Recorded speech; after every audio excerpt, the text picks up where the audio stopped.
Breaking news, Iran nananawagan na sa international communities na gumawa na ng aksyon dahil sa mga sunod-sunod at nagpapatuloy na mga malalaking airstrike na isinasagawa ng puwersa ng Amerika at ng Israel sa loob ng Iran. At dahil nagpapatuloy pa ang suklian ng pag-atake sa pagitan ng puwersa ng IRGC at puwersa ng IDF, Office ni Prime Minister Benjamin Netanyahu, ayon sa claim ng Iran, inatake ito ng kanilang puwersa. Ano na ang nangyari kay Benjamin Netanyahu? Nandoon kaya siya sa kanyang office nang magsagawa ng napakatinding airstrike ang puwersa ng Iran? Yan ang ating pag-uusapan sa videong ito. Pero bago ang lahat ay huwag kalimutang mag-subscribe. Samahan mo na rin ng like ang video ito at i-click ang notification bell. Napakalaki kasing tulong yan para sa aming mga content creators.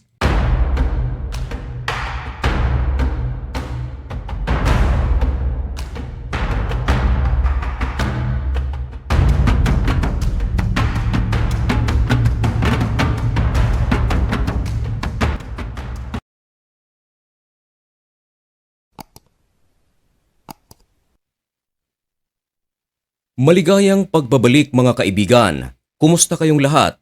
Ngayon ay March 3, 2026 at nagbabaga at napakabagong balita ang ating ihahatid sa inyo. Ito ay tungkol sa pinakabagong update sa giyera na nangyayari sa Middle East sa West Asia, particularly sa pagitan ng puwersa ng Amerikano, puwersa ng Israel at ng Iran. Lumipas na ang ilang araw buhat na magsagawa ng malaking joint strike ang Amerika at Israel sa Iran. Pero hanggang ngayon ay hindi pa ito natatapos kahit kumpirmado na ang pagkapaslang sa Supreme Leader ng Iran na si Ayatollah Ali Khamenei at ang mga 48 na mga high-ranking officials ng IRGC. Bagkus, nagsalita pa si Prime Minister Benjamin Netanyahu at maging si US President Donald Trump na hindi pa ito matatapos. Marami pa raw ang kanilang gagawing malalaking pag-atake sa Iran hanggat sa makamit ang kanilang goal. Bagamat merong balita na sinabi ni US President Donald Trump na bukas daw ang kanilang tanggapan kung nais ng Iran na makipag-usap para sa isang deal. At meron pang sinabi si Trump na lay down your arms. Pero sinagot ng Iran ang mga pahayag ni President Donald Trump. Sinabi ng Iran na wala ng pag-uusap na mangyayari.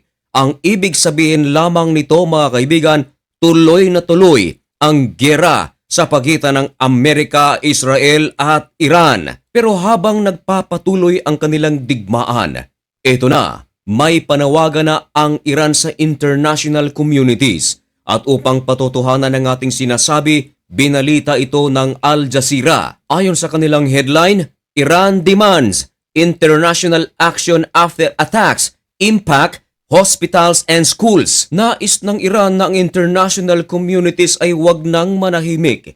Gumawa na ng aksyon dahil ang ginawang pag-atake ng Amerika at ng Israel ay hindi na raw makatao.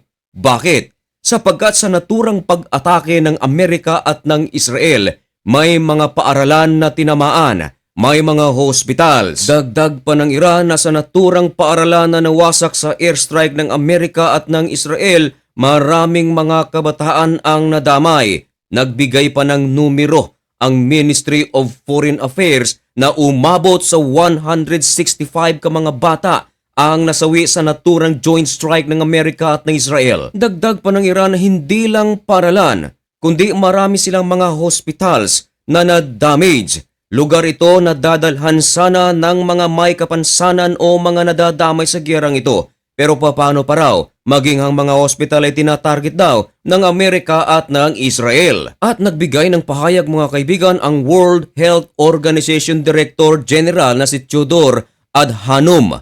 Ayon sa kanya, nakakabahala raw ang balitang ito. Sumagot din ang United Nations. Ayon sa kanila, gagawa raw sila ng verifikasyon sa naturang insidente. At sa kabilang dako mga kaibigan, ayon sa ulat ng NDTV, sinabi ng Iran na nagsagawa sila ng pag-atake gamit ang kanilang mga missiles at tinarget nila ang opisina ng Prime Minister ng Israel na si Benjamin Netanyahu. Ayon sa Iran ay successful daw ang kanilang ginawang pag-atake. Pero totoo mga kaibigan na sa loob ng Israel ay talagang merong mga damage, bunsod na mga ginagawang pag-atake ng Iran. Meron pa ngang mga nasawi, marami ring mga gusali ang pinadapa sa naturang pag-atake ng Iran. Maging si Prime Minister Benjamin Netanyahu mga kaibigan ay pinag-uusapan ngayon ng karamihan. Ano raw ba ang sitwasyon ngayon ni Benjamin Netanyahu dahil kinonfirm na ang opisina ni Benjamin Netanyahu ay nawasak at ipinagmalaki pa ng Iran kung anong uri ng missile ang kanilang ginamit sa pag-ataking ito. Ayon sa kanila, gumamit sila ng Kibar missile. Talagang totoo mga kaibigan na inatake ang opisina ni Benjamin Netanyahu sapagkat mismong The Times of Israel inilabas ang balitang ito. Pero naglabas din ng balita ang Israel at sinasabing sa naturang pag-atake ng Iran. Ayan, yung naka-highlights mga kaibigan. Ayon dyan, Israel says there were no injuries in the strikes. Ibig sabihin, may damage man na natamo, walang injuries na naibigay ang naturang pag-atake. At dahil walang injuries na naibigay, ibig sabihin, buhay si Prime Minister Benjamin Netanyahu. Now, magbibigay tayo ng analysis mga kaibigan. Ito ay personal analysis ng usapang banal. Maaaring mali, maaaring tama. Pwede kayong mag-comment kung ano ang inyong gustong sabihin sa aking mga analysis. Sa giyera na nangyayari sa pagitan ng Amerika, Israel at ng Iran, tila dehado ang Iran. Again, tila dehado ang Iran. Bakit? Ganito kasi mga kaibigan, sa giyera ngayon, tila nag-iisa ang Iran. Bagamat meron itong mga alyado gaya ng Russia, China at North Korea. Pero hanggang ngayon, hanggang kundi na lamang ang mga allied countries na ito. Samantala, sa panig naman ng Israel, kasama nito ang United States of America. Hindi basta-basta kapag sumali ang United States of America sa isang giyera. Hindi lang ito ordinaryong giyera sapagkat parang giyera ito ng buong mundo sapagkat hindi maikakaila na ang Amerika ay isa sa mga pinakamakapangyarihang bansa sa buong mundo in terms of economic maging ang kanilang sandatahang lakas. Isa pa sa reasons kung bakit nagiging dehado ang Iran. Imagine this, kapag ang Iran ay umatake sa mga base militar ng Amerika na nakapwesto sa Israel, sa UAE, sa Bahrain at kahit sa ibang bahagi ng Middle East, kapag umatake ang Iran ay sinasalubong ito ng mga interceptors ng mga bansa, hindi ng Amerika, hindi ng Israel, kundi interceptors ng mga bansa mula sa Middle East. Ibig sabihin, ang gerang ito ay hindi lamang sa pagitan ng Amerika at ng Israel. Tila kasama nito ang Saudi, ang Jordan, ang UAE, ang Bahrain, sapagkat kapag umatake naman ang Amerika at Israel papuntang Iran, ay hindi nila pinipigilan ang puwersa ng Amerika at Israel. Matagumpay itong nakakapasok sa loob mismo ng Iran at nagsasagawa ng mga malalaking airstrike gamit ang kanilang mga advanced na mga fighter jets gaya ng F-35. Now, sa buong mundo, Israel at United States of America ang may pinaka-high-tech na mga fighter jets. Yan nga mga kaibigan yung F-35 fighter jets. At bilang patunay, ang mga air defense system ng Iran ay hindi gumana o baka naman gumagana at hindi lang na-detect ang mga fighter jets ng Israel at Amerika sapagkat high-tech nga. Ang iba sa mga armas o mga fighter jets ng Iran ay nagmula pa sa ibang bansa, bigay ng Russia, China at ibang bansa. Pero noon pa itong 1970s. Kaya ayon sa ulat, una talagang pinasabog ng Amerika at ng Israel ang mga air defense system ng Iran.